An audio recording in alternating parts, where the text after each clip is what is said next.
5 days later, the high priest Ananias went down to Caesarea with some of the elders and a lawyer named Tertullus, and they brought their charges against Paul before the governor. When Paul was called in, Tertullus presented his case before Felix. We have enjoyed a long period of peace under you, and your foresight has brought about reforms in this nation. Everywhere and in every way, most excellent Felix, we acknowledge this with profound gratitude. But in order not to weary you further, I would request that you be kind enough to hear us briefly.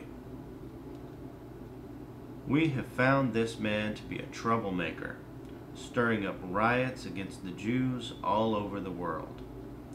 He is a ringleader of the Nazarene sect and even tried to desecrate the temple. So we seized him. By examining him yourself, you will be able to learn the truth about all these charges we are bringing against him. The Jews joined in the accusation, asserting that these things were true. When the governor motioned for him to speak, Paul replied, I know that for a number of years you have been a judge over this nation, so I gladly make my defense. You can easily verify that no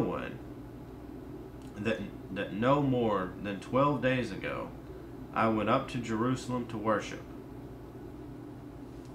My accusers did not find me arguing with anyone in the temple or stirring up a crowd in the synagogues or anywhere else in the city. And they cannot prove to you the charges that they are now making against me. However, I admit that I worship the God of our fathers as a follower of the way,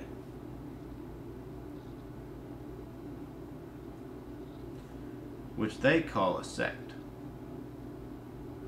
I believe everything that agrees with the law and that is written in the prophets, and I have the same hope in God as these men, that there will be a resurrection of both the righteous and the wicked. So I strive always to keep my conscience clear before God and man. After an absence of several years, I came to Jerusalem to bring my people gifts for the poor and to present offerings. I was ceremonially clean when they found me in the temple courts doing this. There was no crowd with me, nor was I involved in any disturbance. But there are some Jews from the province of Asia who ought to be here before you and bring charges if they have anything against me. Or these who are here should state what crime they found in me when I stood before the Sanhedrin. Unless it was this one thing, I shouted as I stood in their presence. It is concerning the resurrection of the dead that I am on trial before you today. Then Felix, who was well acquainted with the way, adjourned the proceedings.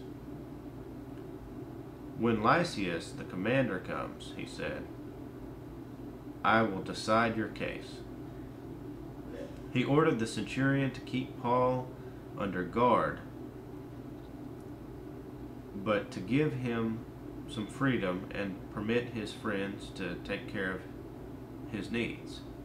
Several days after Felix came with his wife Drusilla, who was a Jewess, he sent for Paul and listened to him as he spoke about faith in Christ Jesus.